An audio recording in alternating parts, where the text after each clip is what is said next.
What's going on, everybody? Dave here with the Honda Elite 110, NHX110, also known as the Honda Elite. They only made this for 1 year in the United States, and so it's pretty rare. It is fuel injected. This one, has a few thousand miles on it, so we're just doing some services to it. We've done tires, air filter, and now we're about to do the spark plug, and it's very easy to do. Just get your Phillips head, remove these two Phillips screws, and then just get the little cover off right here. You just kind of have to just muscle with it a little bit. Kind of pull it forward also, because these tabs hook underneath. Pull her off right there.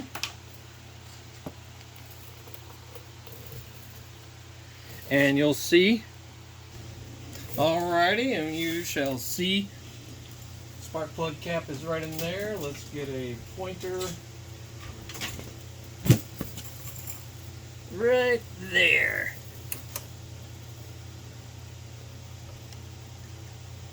Right there is the spark plug cap. And let's zoom back a little bit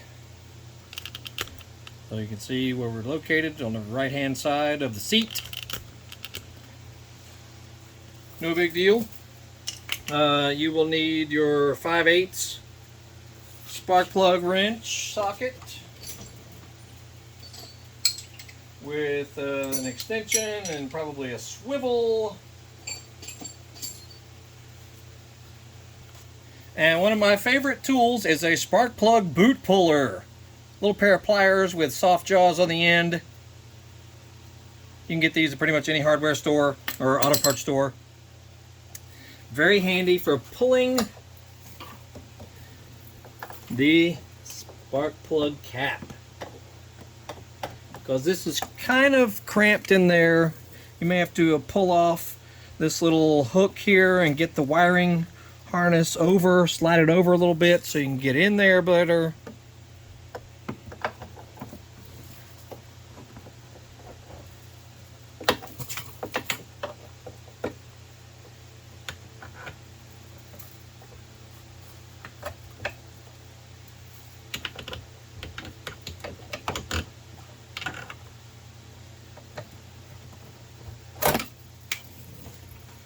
There's also a zip tie that's usually wrapped around this set of wires here. You can snip that off and just replace it. It'll allow you to move the wiring harness over, give you a little bit more room in there, because it is kind of crowded. So you either need some really long needle nose pliers or just some, long set of pliers so you can get your hand in there and pull the cap off. Alrighty, we got her loose here. You may want to blow out the cap inside there, make sure there's nothing wrong with it, no debris, make sure the rubber boot is not cracked or degraded, and the cap itself is not broken, destroyed, whatever. And let's get the plug out of there. So yeah, it's at a little bit of an angle, so you'll need a little bit of a swivel. Swivel on your socket, because the frame rail right there is right in the way of it. So a little swivel down at the end there will allow you to get her out of there. And here she is, and I would just about bet that this thing is original. I mean, it's not hideous, but it's not great either, so you might as well replace it. Here's your part number. CR7EH-9. CR7EH-9, that's gap between 31 thousandths and 35 thousandths. For extended high-speed riding, like if you only do, you know, the fastest speeds, you should put a cooler plug in it, which will be a CR7EH-9. Keeps the engine from overheating. But if you just ride normal, you know, mostly slower speeds, 30 miles per hour, that sort of thing, the stock one should be fine. CR7EH-9 on the NGK. Now, it's also a good idea on pretty much any vehicle that you're doing spark plugs on, put you some anti-seize on the threads of the spark plug. That'll help it go in easier, that'll help it be removed easier, seals a little bit better. So that's just a good general idea on spark plugs. Always put anti-seize on the threads. Now, I also like to blow some compressed air down in that spark plug hole just to make sure there's no debris, no thread, you know, debris or anything. Just blow it out with some compressed air.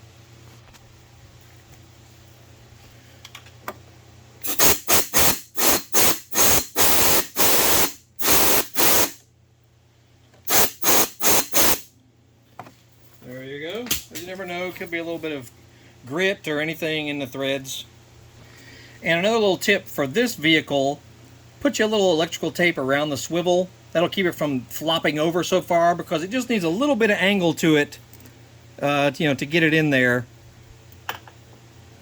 And if it just flops down, it's difficult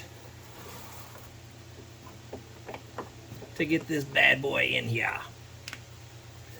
Might have to use two hands also. Now, something else you can do, you know, just to help you get a little more reach in there, if you're having trouble, remove these two 10 millimeters here and here. That'll allow you to pull back.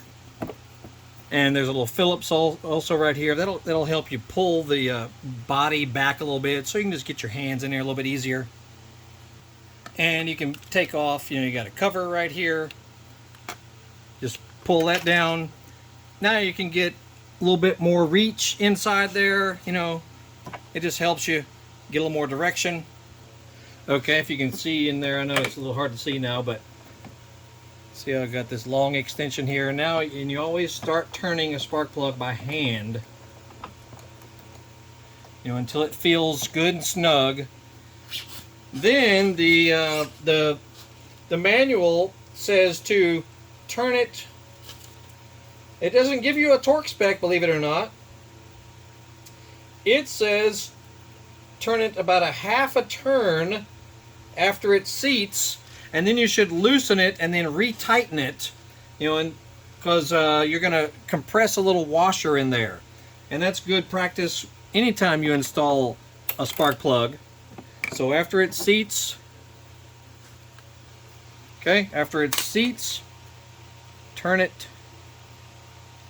half a turn, so it's not a lot. Now I'm going to loosen it, then turn it by hand again until I feel it hand tight, which will usually be just a little bit more than it was before. Then we will then turn it probably a quarter of a turn, as if it were a used spark plug, because that's what it also recommends. If you're reusing your old spark plug, you would only turn it 1/8 to a quarter of a turn. So it really depends on if yours is used or not. But you always want to compress that washer. Here's the old one here. You want to compress that washer right there. So if you just do an initial tightening and that's all you do, it's possibly going to be a little bit loose after the vehicle warms up and it is broken in. And that's why you'll possibly see a little oil on the threads right there, is because there's actually a gap that's been created there. So we tighten it, loosen it, turn it by hand a little bit tighter, then tighten it again, and you shouldn't have any issues with oil in your spark plugs. Now when you put your spark plug cap on, you know, like I said, there's not much room in here, so it's a little difficult. I use some really long needle nose. But when you're ready to push it in place, make sure you hear it click in place. You know, make sure that you hear the cap. Right? Make sure you hear it click. It makes a nice firm click sound when it's on there. And, you know, you just want to make sure. You don't want that thing to be just barely on there, and you'll never realize it, even though it might run okay. It'll start vibrating around as you're riding, and that's not good either. All right, now we're gonna put back our wiring harness here. Got that clamp right there that'll get put down. We'll put another big zip tie right around in here. Okay. And this is a stout zip tie, same as, you know, the one that was removed. Look how it's pretty wide. It's not a little skinny thing, so we're using a similar one. It's a pretty heavy duty one. Run it through the top right there and secure, you know, anything as far as wiring loom and all that stuff. And just make it firm. You know, you don't want it to be like ridiculously tight. Just good and firm on there, you know, to give stuff room to play around, but you don't want it to be rubbing against each other. So you don't have to tighten down on that too terribly much. There we go. All right, now putting our body back on. This is actually broken on this one, so I'm gonna have to replace this whole underside body. Trying to find one of those, not very easy to find, because a lot of parts for this thing are not easy to find. And then you see these hooks here, they're gonna have to hook that way. So they start from a little bit forward, make sure everything goes underneath, and then pull towards the back, like so. And then you got your little Phillips for this guy here. And then to put the larger cover on it, it slides over the rear foot peg. That hole right there. So you just slide it over it. Same thing, it's got little tabs that point backwards. Okay, so make sure that they hook up underneath the main body right here. You just have to, you know, be patient and line it up, and then give it a bump towards the back. Then you can put your two fasteners back on. Also, you got your two tins there, don't forget those. Got a tin here and a tin here.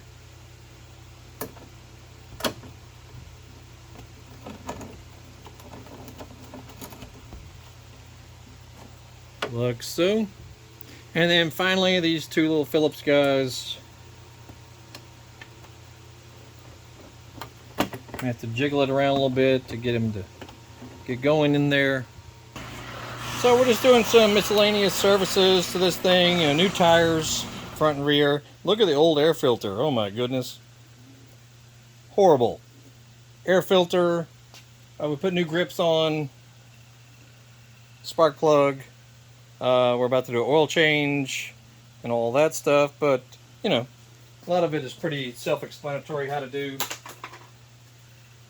And we're just going to make her run good.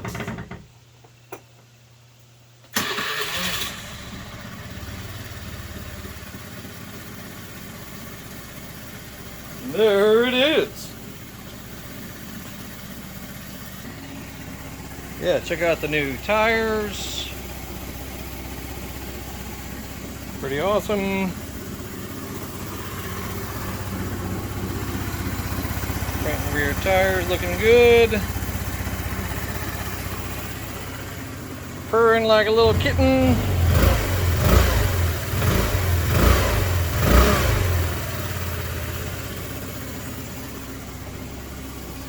Looking good. Well, check out our channel. We got all kinds of stuff on our channel that you might like, relating to motorcycles, scooters, ATVs, dirt bikes, Harley Davidsons, cars, trucks, Jeeps, SUVs, wagons, all kinds of stuff. Fiddling stuff with stuff around the house even. So surf through our channel. You'll probably find some things that might help you. And we appreciate the support. So like, subscribe, follow, and we're also on Facebook, 2 YouTube channels, eBay and Amazon, with parts and tools relating to power sport vehicles. So check it out. And Biker Dave signing off, the Honda Elite 110.